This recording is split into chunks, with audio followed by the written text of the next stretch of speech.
No, ja comencem malament. Bones és un castellanisme. És que en castellà són així més pomposos i fan les coses en plural. O sigui, diuen buenos días, buenas tardes, buenas noches, tot en plural. I quan els és igual si és de dia, de tarde o de noche, et diuen buenas i tots amics. Que això tampoc passa a tot arreu on es parla castellà, perquè de fet a mi em consta que a molts llocs de Llatinoamèrica diuen buen dia en lloc de buenos días. I això de dir bones queda mono, jo no us negaré que queda mono. De fet, jo m'he passat mitja vida dient-ho. Però és un castellanisme. És un llop disfressat d'ovella.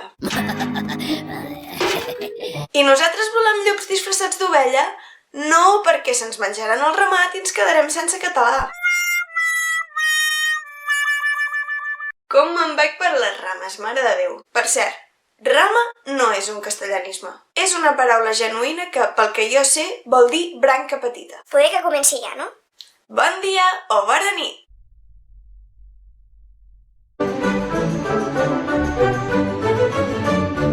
El llatí i les llengües romàniques, part 2. Això vol dir que hi ha una part 1, efectivament, i que si no l'heu vista jo us recomano molt tornar cap al capítol 8, veure'l i després torneu cap aquí. És que poder si no sabreu que el català és llatí.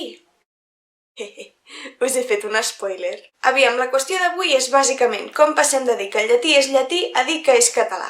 Per això cal que tinguem present allò que una llengua és com un riu gelat, que vaig explicar al capítol 1 i 2. Va, soc bona i us en fico un trosset perquè feu memòria. Recordem, el català i qualsevol llengua és com un riu gelat. La capa de gel de damunt és la normativa de la llengua. O sigui, les regles avorrides que t'ensenyen a l'escola. L'aigua líquida és el català col·loquial. En el cas del llatí, a la capa de gel se n'hi diu llatí clàssic i a l'aigua líquida se n'hi diu llatí vulgar. Hi ha autors que es resisteixen a dir-ne llatí vulgar i n'hi diuen llatí col·loquial, perquè quan dius vulgar sembla que estiguis dient que és un llatí barroer, un llatí brut, i no és així. Tot i així, jo utilitzaré els termes llatí clàssic i llatí vulgar per referir-me al llatí normatiu i al llatí col·loquial perquè són els termes que crec que s'utilitzen més. El llatí clàssic és el que s'estudia a quart d'ESO i a batxillerat.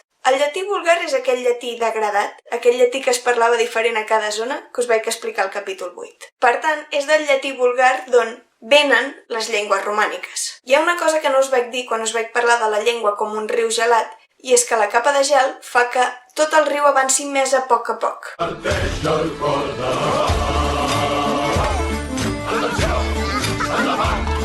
M'explico. Normalment, quan una llengua té normativa, els parlants aspiren a parlar en normatiu. És allò que la gent diu darrere no és el diccionari i darrere sí. Per tant, jo utilitzaré darrere, que és la forma normativa i és la que a mi em genera més seguretat.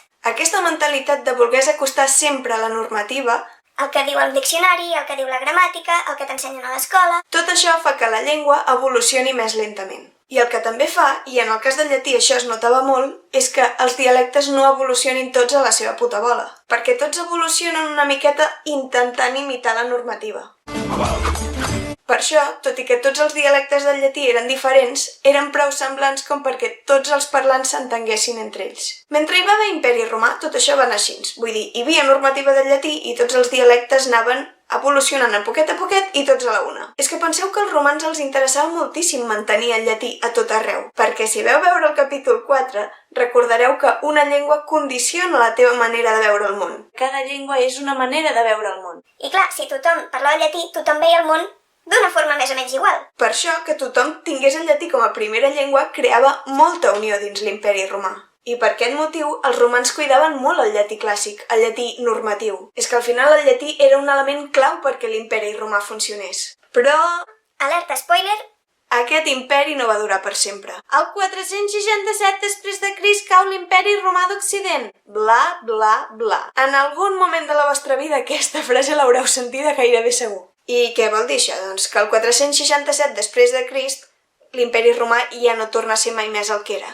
Els romans perden el poder i passen de ser els putos reis del món a ser una relíquia de museu. I sense imperi romà, la unitat lingüística del llatí se'n va a la merda.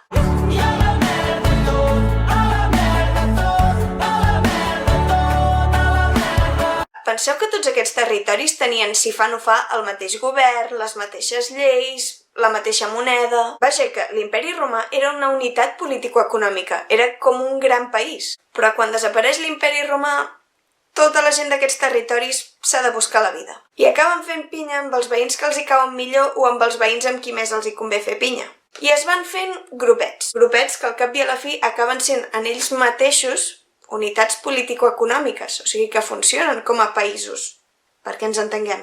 Aquests grupets doncs ja comencen a funcionar independentment i van visquent cadascú les seves històries pròpies. I el llatí, que és la llengua que segueixen parlant, comença a viure una història diferent segons cada grupet que el parla. D'altra banda, aviam, el llatí era la llengua de l'imperi romà. Per si no us havia quedat clar encara. I si no hi ha imperi romà, quin sentit té el llatí? De què serveix aquest comandament vell d'una tele que no funciona? Per res, no serveix per res. Doncs l'imperi romà és com la tele vella que no funciona i el llatí és el comandament. O sigui, de què serveix el llatí si ja no pot encendre l'imperi romà?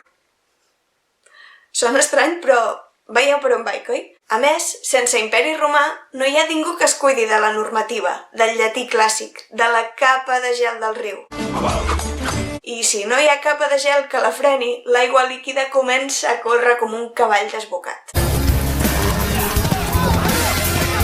O sigui que el llatí vulgar, o el llatí col·loquial, que us recordo que és el mateix, 1 estava dividit i fragmentat, perquè la gent que el parlava s'havia redistribuït en grupets, els grupets que ja hem comentat. I 2 havia començat a evolucionar moltíssim, d'una manera descontrolada, perquè no hi havia una normativa que el frenés. Això vol dir que en pocs centenars d'anys, la gent de tots aquests territoris van passar d'entendre's entre ells a no entendre's pràcticament gens, perquè parlaven llatins cada vegada més diferents. I és en aquest punt quan la gent va deixar de dir que parlaven llatí. Perquè el llatí que parlaven ja no s'assemblava ni al llatí clàssic ni a la llengua dels grupets del voltant, que en principi també parlaven llatí. I llavors els hi preguntaves a la gent, tu què parles? I et deien, no ho sé, però llatí no parlo. Llatí no parlo perquè és que a mi em foten un text en llatí clàssic i jo em quedo igual. Quan la gent va començar a fixar la seva identitat i la identitat del seu grup en general, van començar a ficar nom a les coses. Van ficar nom a les seves tradicions, als seus poblats, a les seves institucions i, evidentment, van ficar un nom a la seva llengua. És llavors quan la gent va començar a dir jo parlo català, o je parle français, o yo hablo castellano, o el que sigui. Però tot això no va passar fins a l'any 1000, més o menys. Algun segle amunt, algun segle avall. És possible que d'aquí unes setmanes, uns mesos o qui sap quan surti un capítol sobre la història del català. Que anirà des d'on ho hem deixat avui fins a l'actualitat, si s'aconsegueix. I, això és el més important, no ho faré sola. Ho faré amb la col·laboració d'un artista per llapar els dits, ja us ho dic jo. Tot i així, si teniu ganes de veure un capítol exclusiu sobre la història del català, estaria molt bé que m'ho féssiu saber posant un m'agrada en aquest vídeo. I per no perdre tradicions... El castellanisme d'avui ja us l'he dit, al principi. És que clar, quedava millor dir-lo al principi que al final. Bones! Que no us pagaré per dir bones. Però estaria bé que busquéssim alternatives genuïnes. La qüestió és que fa unes setmanes, no sé quantes perquè no sé quan sortirà aquest vídeo, us vaig preguntar per l'Insta formes de saludar a la gent. Molta gent em va ficar bones, però per sort també em veu donar altres alternatives. Hola! Hola! Wola, wolap, oli, olis, web, com va? wepa, yepa, yep, bon dia, bon dia, bon dia, bon dia, bon dia, bon dia, bon dia, bon dia, bon dia, bon dia, bon dia. D'alternatives en tenim. Potser sí que és veritat que jo em pensava que n'hi hauria més. No sé. Si en trobeu alguna altra i me la voleu dir, me la voleu deixar pels comentaris, o m'ho voleu dir per Insta, jo us ho agrairé de tot cor. I no rato, ja sabeu que us podeu subscriure i fer m'agrada, sobretot si voleu veure una història il·lustrada del català, i també podeu compartir, comentar, tot el que vulgueu podeu fer. Com deia Sartre, sou 100% lliures. Apa, adeu!